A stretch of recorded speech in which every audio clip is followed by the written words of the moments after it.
King P here. And Steelio7. And welcome to another episode of This Week in Metropolis. On this week's show, we spoke to animator Ricky Martin, who you may know from CBBC's Art Ninja. We spoke to Ricky about the show and how he got started in animation. Ladies and gentlemen, it is my pleasure to welcome you to This Week in Metropolis.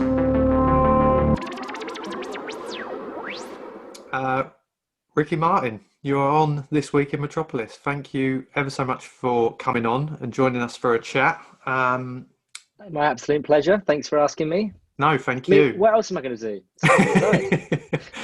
do? Well, we know you through our kids, really, through you being the Art Ninja. But for listeners and viewers out there, tell us a little bit about yourself and your background. Well, I'm called Ricky Martin, which normally means people remember me, even though I'm not that Ricky Martin. Although I did find recently that Ricky Martin does know of me. Anyway, we'll get to that later. But yeah, I've been a sort of an animator, editor and director for maybe longer than 10 years now. And at some point, I started doing kids' TV. And yeah, I was doing that for the last 7 years.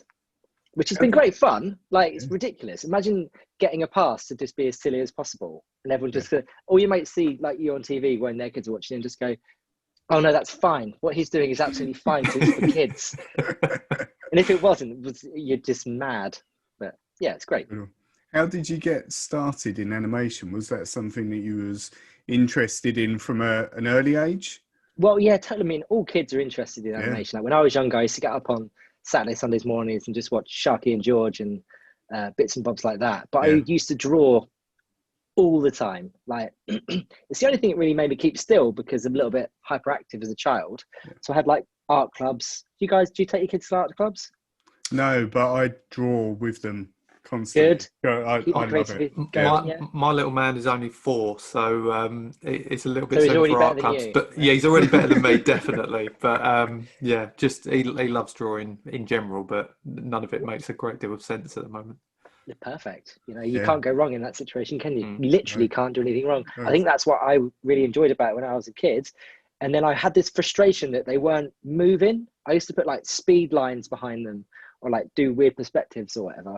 And then my mother gave me like the edge of a corner of a pad and just drew a little shape and moved it along on each page, drew another one, and then she flicked it. And I was like, she's like, yeah. And I was like, no way, you can actually make this stuff move. Yeah. And then that was my first introduction to actually making animation was that little Post-it book. Amazing. And did that lead into kind of when you went to school and things like that? Was your main focus in art class and then moving on to, I don't know, college and things like that? A kid, you don't really have a plan, do you? Like what you're going to be in your life. Other people have a better insight into you than you do yourselves. They're like, oh, you're going to be really good at this later on. I'm like, I've never really thought about doing that as a career. I didn't know it was one. But I was always really into art and graphic design and stuff when I was at school. And I used to make animations at home just to sort of scratch the itch, which I've obviously had since I was really, really young. I used to use, do you know PowerPoint? You can turn it into a really crude animation software. Can you really? If you make each slide change on 0.2 of a second, it becomes a 12 frame a second animation package. Amazing. So I used to fill up my dad's computer with these massive PowerPoint presentations of really rubbish animations. And then I remember I was asking him, this is so silly, I was asking him about DOS, which is what like Windows used to run on. And he was like, oh, we don't really use it anymore. And I was like, well, it's taking up a couple of megabytes. I'll just delete DOS. That would do it. Ruin the entire machine for like the entire week or whatever, and he had to totally rebuild it. Incredible. Amazing. So my age there, aren't I? DOS. That's it. I'm sure I'm significantly older than you, so you're fine. So in terms of, you know, sort of after school and starting a career as such in it, what was your first sort of break as such in terms of actually making a living from animation? Oh, wow. I did some stuff for Bebo, which was an old social network. I remember Bebo, yeah. You remember Bebo? Great. Yeah. Did you have an account? Yes. I did actually, yeah. So probably, hang on, how old are you guys? 34.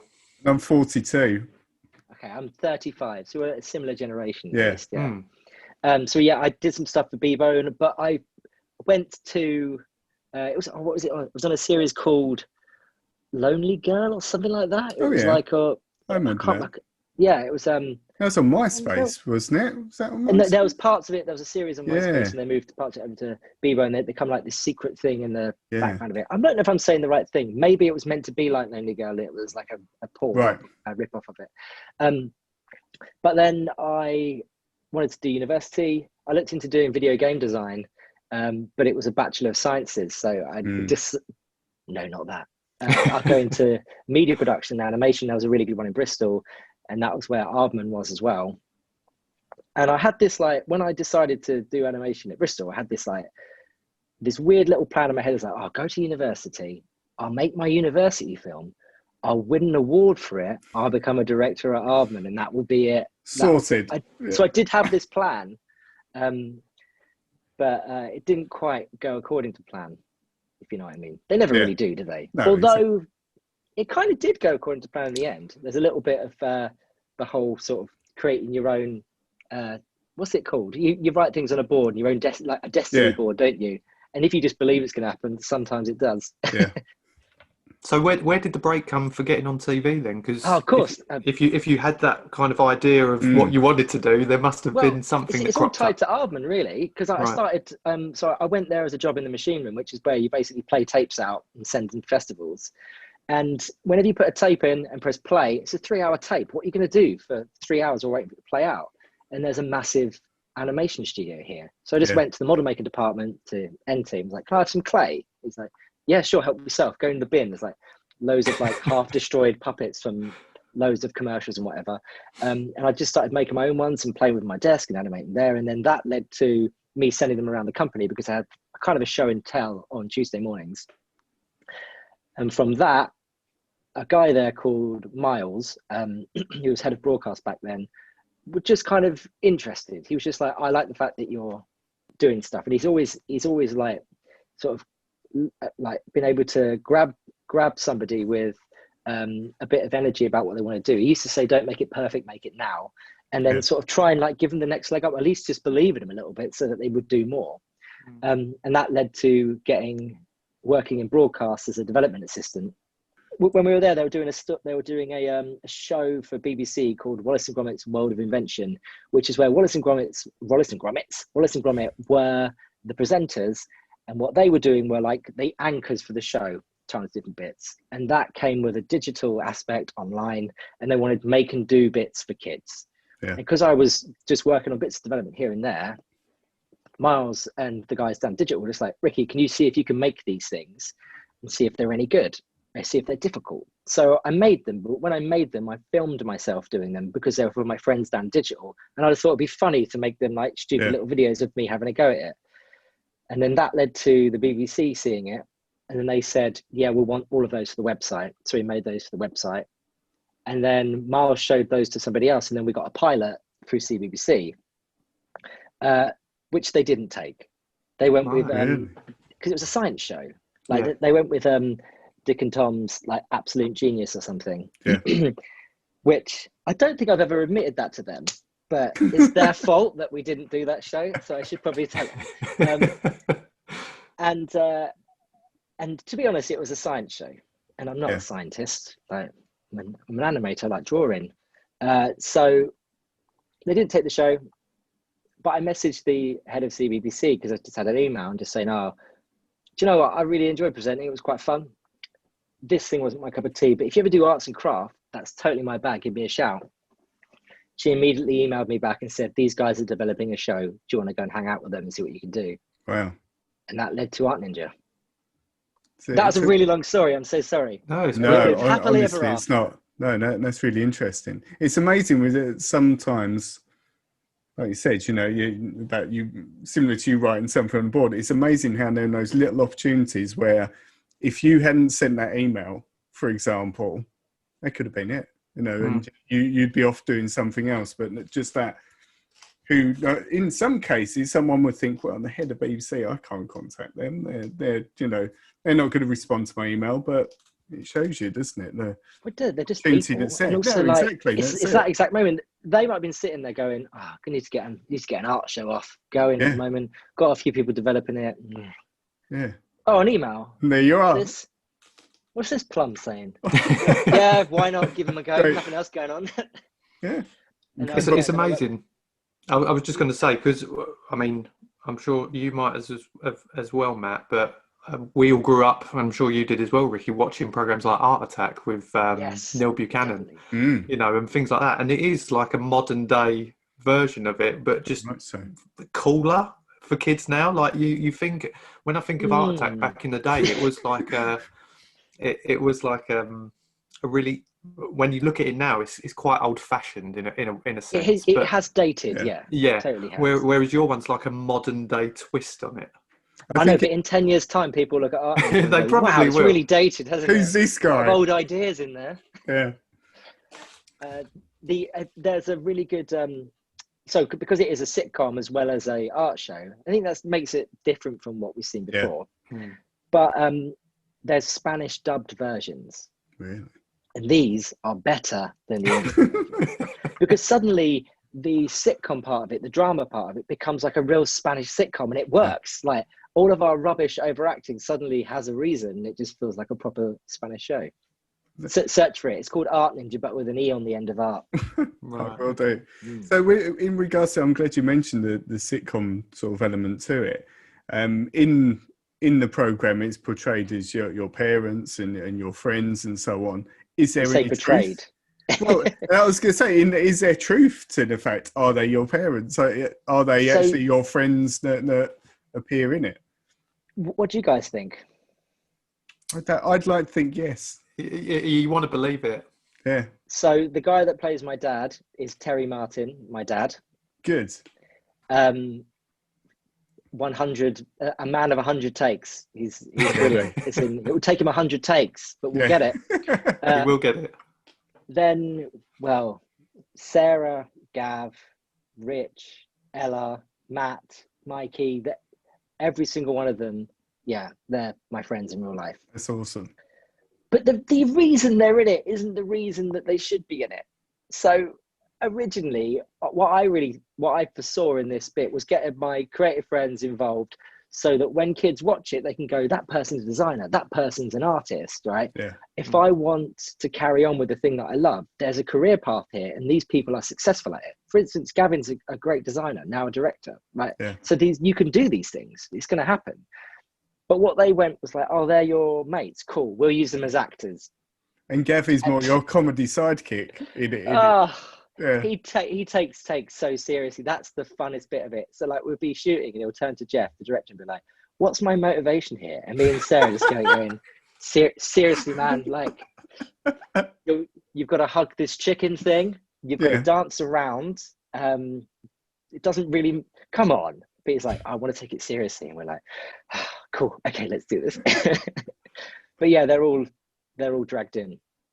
Being the main focal point of the show, how much creative do you have? Because you've been brought into the show, like you've said, you put your name in there and said, look, if anything's coming up, they obviously gave you a call. You were brought in, but now you're the lead character as such in it. How much creative do you have? It's ruined my life, hasn't it, really? No, it's a really good question. So I went along and met the guys at Dot to Dot, and we gave them all these ideas because I've been developing the show beforehand, and like these are things we were thinking. And they went slightly more, lent into my life more than I thought they would. But I did help develop it. I did kind of sign off on this stuff. And oh dear. In the creative side of it, I have a lot of ideas for the big makes. So the big thing that happens at the end. Each time I would pitch loads and loads of ideas of what I think would be an amazing piece of art, something that would inspire. I always want it to be aspirational or inspirational. Yep. Like you can do this, or it inspires you to do something yourself. Yeah. And also the animation side of it and all of those things are ideas that come entirely from me that me and Rich would go and do. So I did have quite a lot of creative input in the actual makes in the show. Not so much, because the development time it takes to get stuff for a show off, you need a dedicated team to make sure they actually get them done. Yeah. And these people are, well, we refer to them as, well, and they refer to themselves as the ninjettes. They were the people that were amazing artists and craftspeople, like Tessa, Katie, Abs, and Eloisa. All these people were amazing. Without them, we wouldn't be able to do it. But they would come up with loads of ideas and pitch them, and make them like sell, and then make all the stages so that we can then make it on show. I wanted to make as much of it as possible, but if you're shooting stuff, you can't just sit there and paper mache something for 5 hours, wait for it to dry. And That's it. And then Jeff, the director, was just like, "What we'll do is, how about ninja skills? You've got to paint it, it's dry because you're a ninja." And we're like, that solves most of our problems. It works. Yeah. In the show, you've used as well sort of technology, like the things where you did the light painting, and there's quite often you use in the iPad and so on with animation software.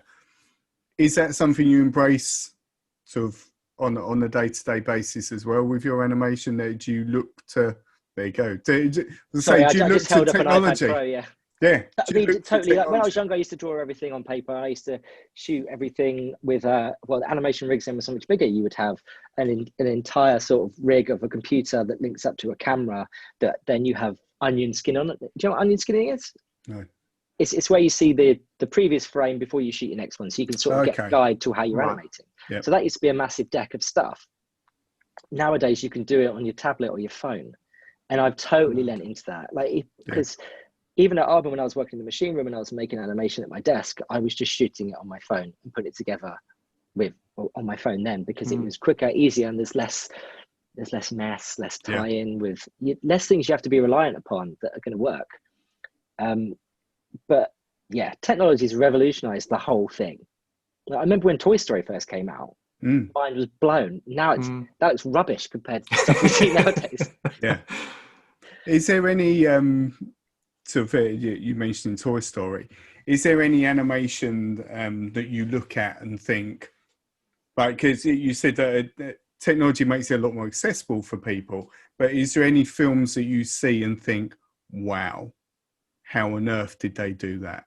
Well, there's a work of art that came out last year that you guys probably seen called Enter the Spider-Verse. Yes. I watched that today.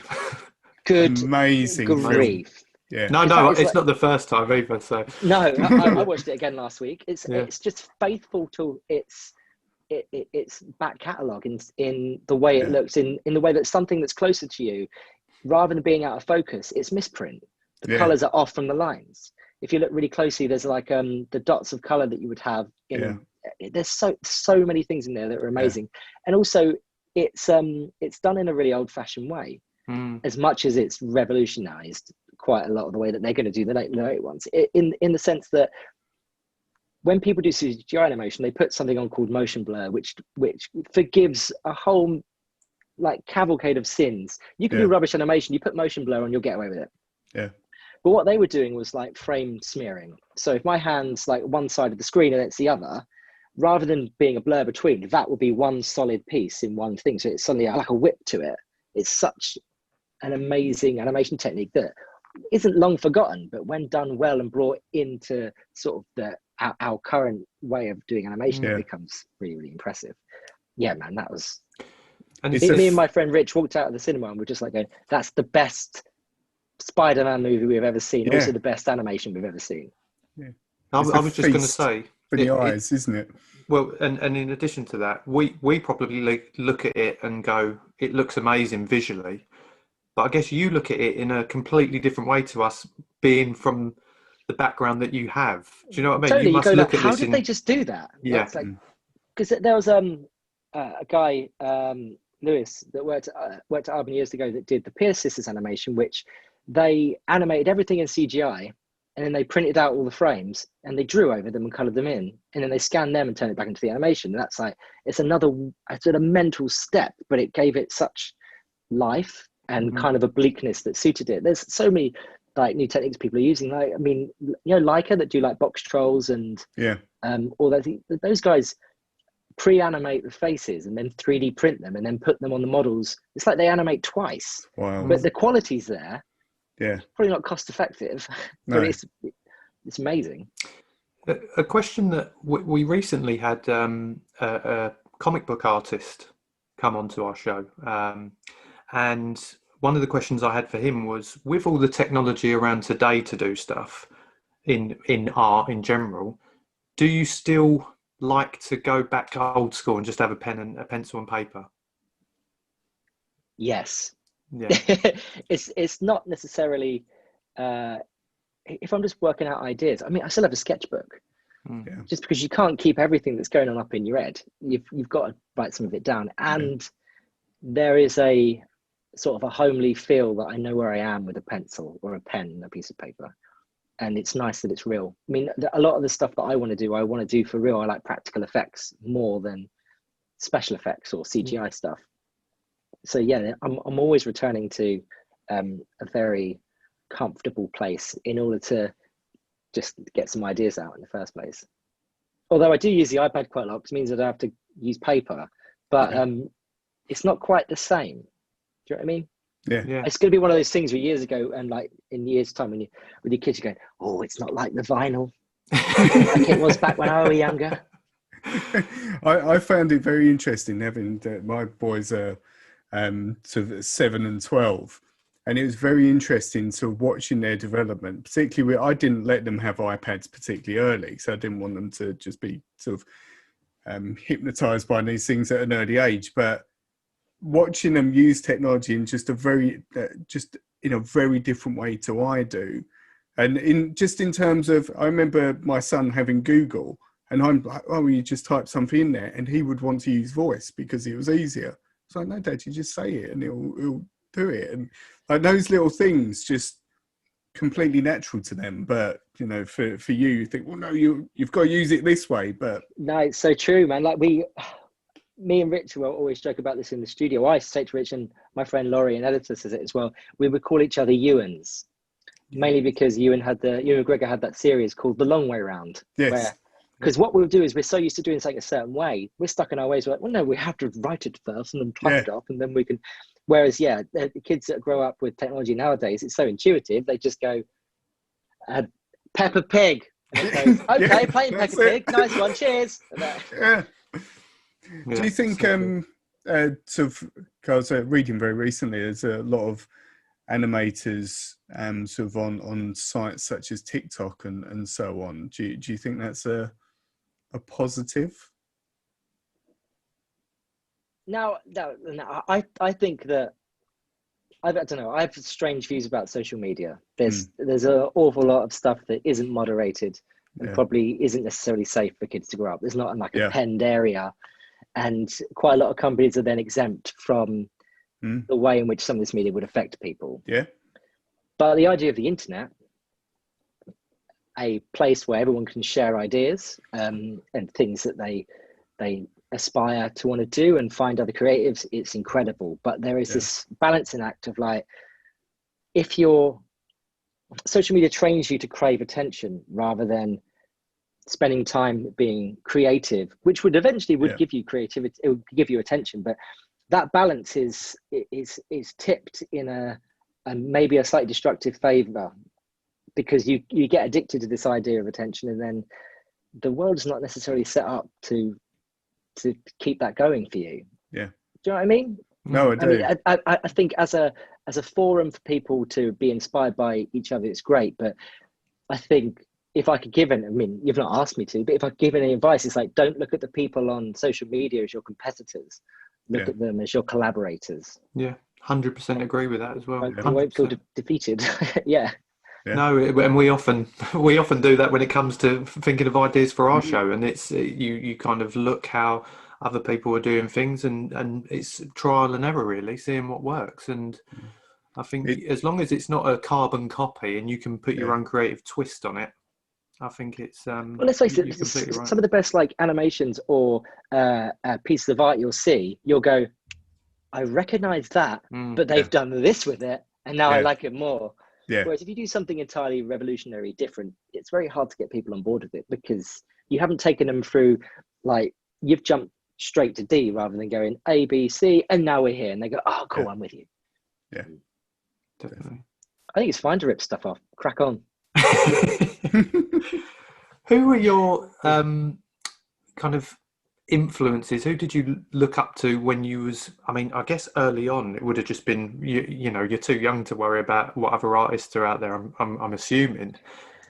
Well, I obviously loved Neil Buchanan and Tony Hart. And all the smart guys were people that I thought were absolutely brilliant.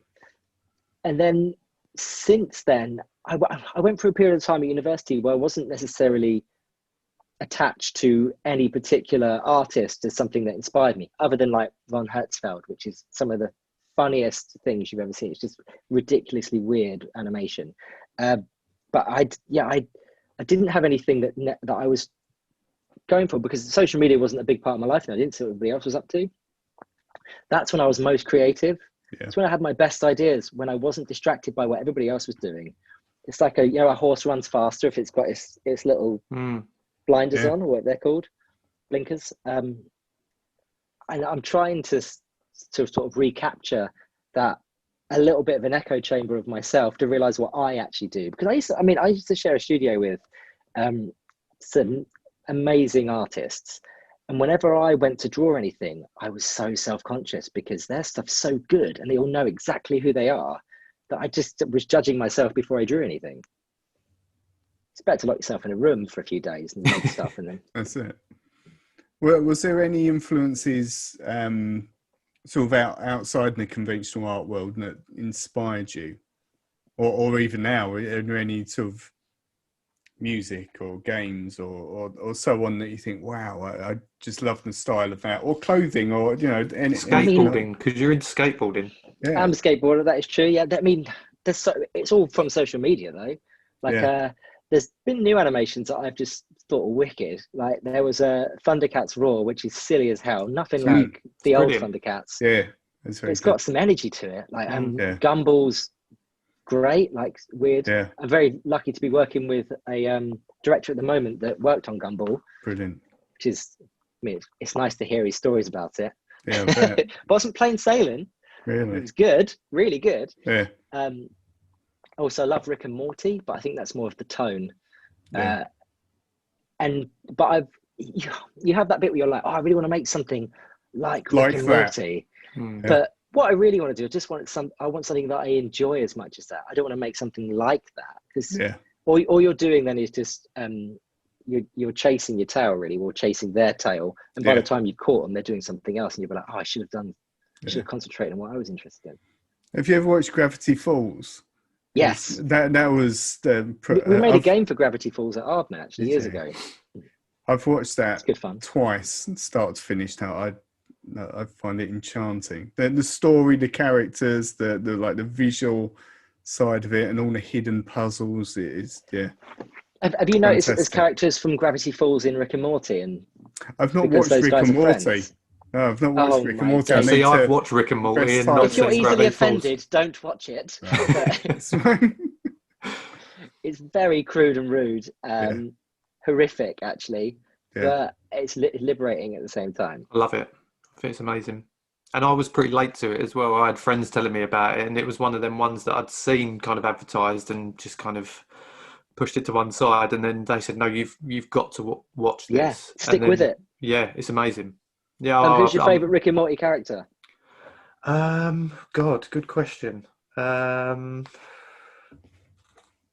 got to be the dad, probably. You like Jerry? Yeah, just from our kind of weekies at times. There's certain, it's just brilliant. But like you say, there's so many funny characters on there. It's amazing. What one that always chimes back to me is Mr. Poopy Butthole. I must have seen it. I haven't watched it for a while, but I must know. He sounds like Mr. Hanky a little bit, but he's like this long sort of candy cane shaped character that he's been at the end of each series at the moment, explaining what's going to happen with the next series. Right. But his storyline in the episode that he's in is really, really good. You're just waiting for the payoff the whole time. Also, it's called Mr. Poopy Butthole. Incredible name. Amazing. How has obviously we're going through I don't want to say the word unprecedented because I've heard it too many times on telly, but you have now, haven't you? Yeah, I've said it now, so there it is. Matt, edit that out. We're going through strange times. Me and Matt have been working from home since March and still not got a time to get back into the office. How has it affected you in your day to day, and has it made you change certain aspects of how you do things? Because one of the things, social media has been a common theme for everyone who have said, I've actually paid a bit more attention to that. So has it made you adapt in any way? Yeah, well, it's funny because the pandemic came at a time. The pandemic, but that's a really good thing to take a line from a movie and end it with because of the pandemic. That's really good fun. We're going to need a bigger boat because of the pandemic, that kind of thing. But the pandemic hit at a time that I moved. So I've been living in Bristol for 15 years, and then I moved to London, and then the city closed. So I've moved away from like my social group and the circles that I've been in for a really long time. And part of it felt like a plant that had been moved around the house. It's in, like it's really happy in that little sunspot where it was kind of flourishing, but it was staying within its pot. And now moving around the corner, and for a while I felt like I was wilting. It was actually a strange time. And I realized that the things that made me happy was making stuff. So I started doing just really simple animations, which I haven't done for years. I normally only animate now when I'm being asked to do it for a project, or there's someone's paying me to do it crudely. And it just meant that I was like, no, I need to make something for me that I enjoy doing. And once I'd done it, I was like, what am I going to do? It's like writing a song. You've got to play it to somebody or put it out. So I just put it up on social, that kind of thing. And people enjoyed them. And I was like, oh, it made me feel good about myself. That's nice.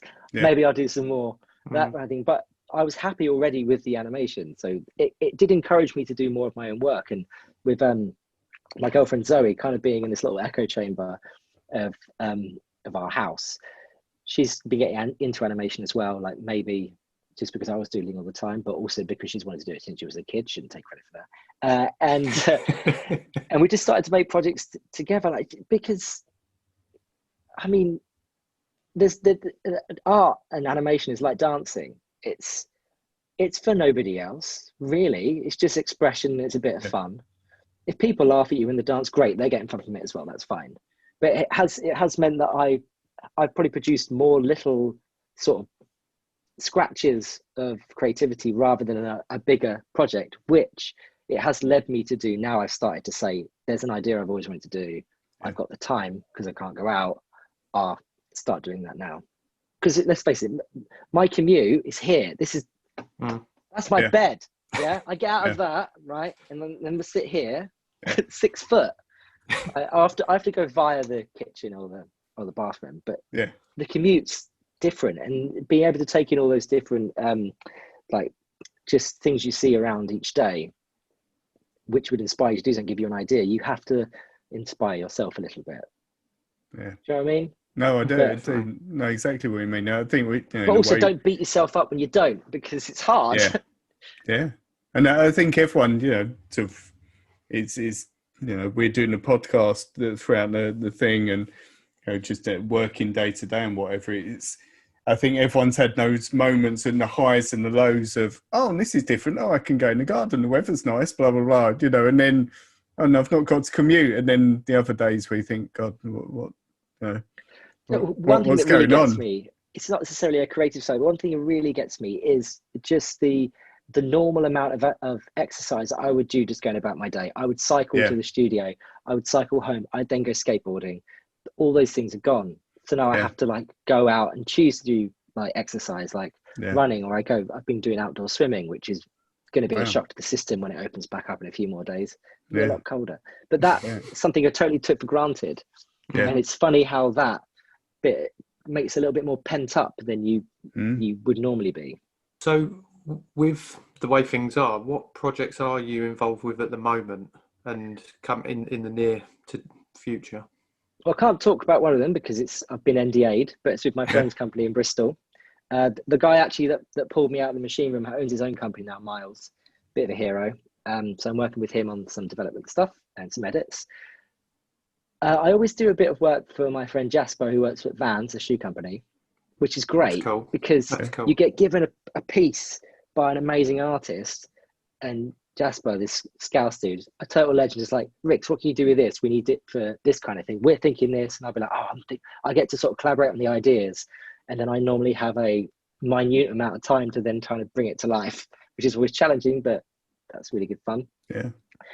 And then I've had an idea for ages that I buried. I actually pitched it to Aardman years ago, and they were like, this is great.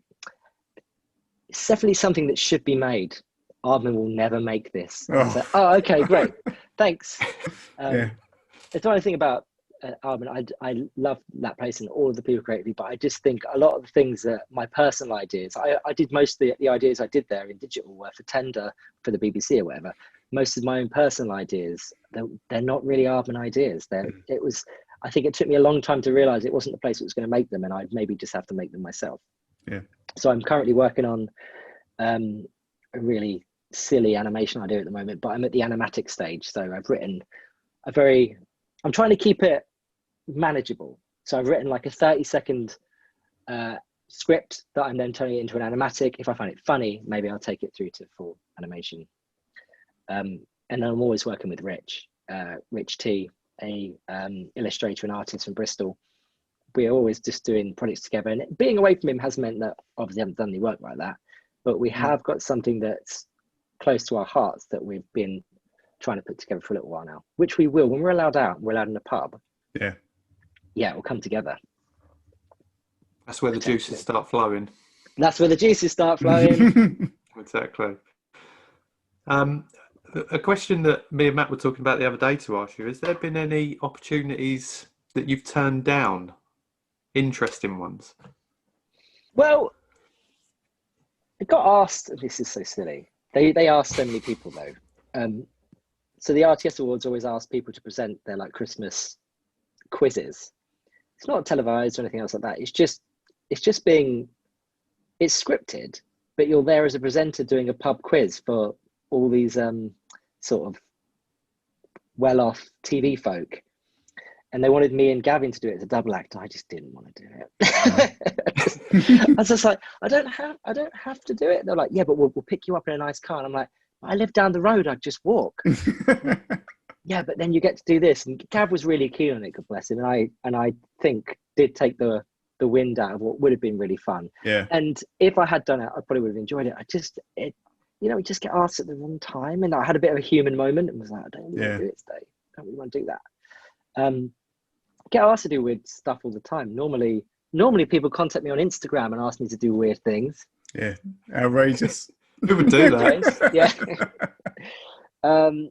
And I mean, more than you do get asked to do a lot of strange things, but most of the time I just say yes because it's going to be fun and it's going to be a new experience. Although I have found recently that if I get asked to do something for CBBC, they'll ask if I can come on a particular show, a panel thing. And I'm like, yeah, sure. Send over details. I'm available these days. Then they don't get back to you for a long time. Like, well, the date's next week, so they probably don't want me anymore. I'll just double check. And they're like, yeah, sorry.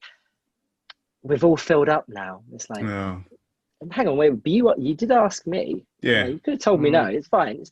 But they're mostly keen to have influencers on TikTokers, people that are big on Instagram or YouTube now, because that's most of the media that kids are going to consume. And it's better for them, for the kids to see somebody that they know, rather than maybe a series that's been on the TV now for a few years. Yeah. Because I think our last actual series that we made was 2 years ago now? Really? Is it 2 years ago? But I find we've... What year are we in? 2020. 2020! How can you forget that? Oh, God. Oh, yeah. With my boys' viewing habits, though, it doesn't really matter when a program was last on because they live on iPlayer, they live on Disney Plus. It's all on demand. So currently, since we got Disney Plus, my two just binge watch series like, right, we've not seen that one, and then that's all you see for days. But programs like yours, it's sort of, let's find one we Still haven't seen. rolling on every day. Yeah, that's it. Still there. Yeah. They can get it whenever they fancy it. Throughout series, you'll see my hair just slowly disappear until like series 5. So I always said that we should have ended on Day of the Hare on series 4 because it would be perfectly cut into series 5. Missed the trick. You were saying about watching Disney Plus series. Have you guys have you gone back and watched the original X-Men cartoons? No, I never get a look in.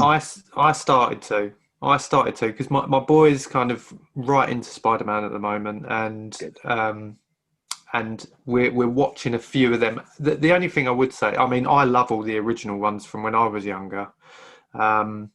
But there's newer versions now, Superhero Squad, which are cool. They're very much like you said about Thundercats Raw. It's that kind of modern twist on it. And they're still all the characters that you recognise and know. But for him, I feel like maybe when we were younger, the violence was still involved in them cartoons, whereas on the modern day ones, it's softened a bit and it's less violent and more catching a bad guy rather than beating him up or being in some form of fight. Yeah, it was nice to watch 3 green dudes beat the hell out of somebody, wasn't it? Don't get that anymore. What are your, just stepping away from the day-to-day artistic side, what are your interests? What sort of music are you into? Films and things like that? I'm into all kinds of music. That's kind of, it's so eclectic. Like I thing is, like whenever I'm commuting somewhere or traveling somewhere, I always just put on like proper bad pop music, but not bad. It's just that my friends would say is bad, but like I like a lot of rock, a lot of metal, a lot of rap. But sometimes I just want to listen to Little Mix, all right, and that should be fine. No when one's you're on the judging. tube and you pull at the cable, and I used to have a funny cable on my phone, pulled it out, and I was like, sounds a bit weird. Oh, it's because Black Magic's blaring in the underground. That's why. Oh, that awkward moment. Did you do that thing where you looked around and went, whose phone is that? Yeah, pretty much, yeah. And then when I plugged it back in, this guy across was just looking at me, gave me a little nod as if to say, it's okay, I like that. Yeah. I'm like, great news, fine. But then like film-wise, I studied film like at university, so I do love a kind of, I do love a B movie. I love a horror. Interesting. You'll love our top 5 horror episode that we done at Halloween. I actually did listen to a bit of that the other day. I was checking you, like stalking you guys, just to see if you were going to be murderers or anything. What would your top 5 be, horror movie wise, or top 1, whatever the? Well, it's like horror and grindhouse, though, isn't it? Like I tie them into the same ones, but also B movies. Like the original Dawn of the Dead, I thought was fantastic. Evil Dead. Which was a Sam Raimi movie, wasn't it? Yes. So I just found that too much. I said that in that episode.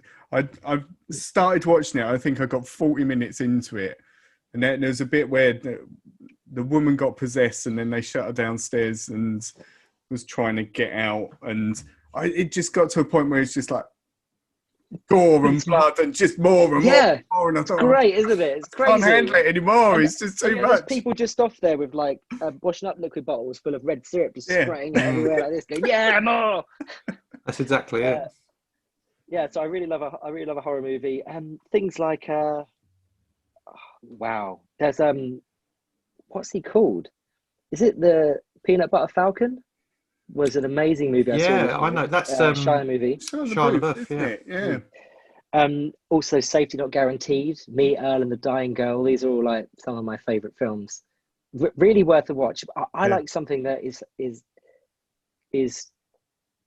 there's a character in it that is kind of their own worst enemy, but their arc is so good that there's something about them that changes. And they suddenly, they were thought they were after something they wanted, and by the end they get the thing they needed. I love this bit. A little thing at the end, sort of, I'm just one single tear would roll down my face. Even though I do love Kung Fu Panda, and I have cried at Kung Fu Panda 2. Yeah, brilliant films. I cried. My famous crying instant at an animated movie was Monsters Inc. When I first saw that, and Boo, Sully tore me to pieces first time I saw that. Really good at that though, like grabbing those heartstrings, and rather than just like target them a little, they yank them as hard as Oh, they yeah, can. that's Like the it. beginning of Up. Yeah. How did they get that past like the test audience? It's like, yes, there's this guy, they got this dream. Oh, Yeah. spoiler alert. That's the it. person dies. And you're like, what? And then he has a miserable life. Yeah. And it's like people were talking about Christmas movies the other day. It's a Wonderful Life. I think never that it's a seen beautiful that, you know. movie, but I don't think I've fully recovered from it. Really? I need to watch it. It's like I didn't really get over the end of Red Dead Redemption 2 either. So see, I've not got that far. Not Well, no, got that actually, far, I've not played that at all. You've got. I won't tell you what happens. No. If you've got a spare 200 hours, well, that's it. That's exactly it. So we now know what one of your favourite games is then. I do love that game. I play quite a lot of COD at the moment, which is never a thing I thought I'd do. But because all my friends are in Bristol, it's kind of a social gathering. Are you an Xbox or a PlayStation? A PS4. Really? There you go. Good man. Yeah. Also The Last of Us, but again, it's a spooky but an amazing story. And God of War 4, I prestiged that game twice. I'm a completist. I like to do everything. Yeah. Bit anal, actually. Probably should have just stopped doing it. But it's such a beautiful piece of art. I mean, the video games are like the best, most. I don't know. It's one of the best art forms in the world. There's so much money that goes into it, so much acting that goes into it, so much art form that goes into it. Everyone. Is that something that would interest you in getting involved in? Well, you see, I was going to study video game design when I was a kid, but when I was a kid, I was like 18. And what was weird is I ended up doing, not big games, but I ended up making games and apps with Arden Digital, being a director in their department there. So I kind of went full circle and actually got a go at doing it with the crew there, who are amazing. Yeah. So I did get to do a little bit of what I thought I'd do as a kid. That's awesome.